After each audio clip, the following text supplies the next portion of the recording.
नमस्कार। ये जो केस है, एक 6 साल की बच्ची का है, जिसको सीवियर एब्डोमिनल पेन था, वॉमिटिंग थी, साथ में इंडाइजेशन था। तो जब इसका अल्ट्रासाउंड कराया गया बच्ची का, तो उसको गॉल ब्लैडर में 2 पथरी आई, 4.2 एमएम की एंड 4.4 एमएम की। डॉक्टर्स ने तो सर्जिकली एडवाइस कर दिया था, लेकिन इनके पेरेंट्स ने किसी को पता चला होगा मेरे बारे में, तो उनको बताया, तो मेरे पास आए। तो मैंने देखा कि साथ में और भी दिक्कतें थी। तो इनके पूरे जो जेनेटिक्स में था, उनको वहाँ पर भी स्टोन थे, यानी कि इनके दादा-दादी को भी स्टोन्स रहे थे गॉल ब्लैडर में, तो उनके चांसेस ज़्यादा थे कि जेनेटिकल ट्रेट है। तो मैंने ट्रीटमेंट स्टार्ट कराई, 1.5 महीने ट्रीटमेंट चला था इनका, तो इनका स्टोन तो डिसॉल्व हो गया।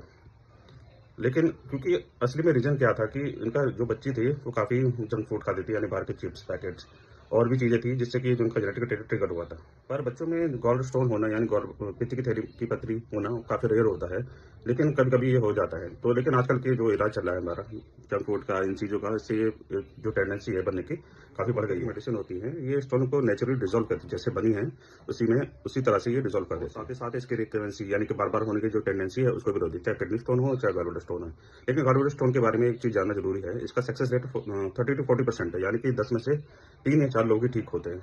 क्योंकि बहुत सारे फैक्टरों के कारण से इसका ट्रीटमेंट मुश्किल है, या फिर बहुत ज़्यादा कॉम्प्लिकेशंस होते हैं इस चीज़ में, यानी कि सीबीडी, यानी कॉमन बाइल डक्ट में आपका स्टोन फँस सकता है, तो काफ़ी खतरे वाली कंडीशन होती है, या फिर कॉन्टैक्टेड हो सकता है, यानी कि पहले ही बता चुका हूँ मैं ये वाली बात तो, कि आपका जो गॉल ब्लैडर पिचक सकता है, तो उससे भी काफ़ी दिक्कत है। इन्फ्लेमेशन ज़्यादा हो, तो वो भी बहुत बड़ी दिक्कत वाली बात है। कुछ दिनों पहले दोबारा से उनके पेरेंट्स से बात हुई थी, तो बता रहे थे बच्ची काफ़ी एक्टिव है, अब पहले से काफ़ी ठीक है, अब तो जंक फूड भी बंद कर दिया है, हेल्दी है। हाँ, पेशेंट का काफ़ी वेट कम था, अब दोबारा से हेल्दी हो चुकी है, उनका वेट थोड़ा बढ़ चुका है। धन्यवाद।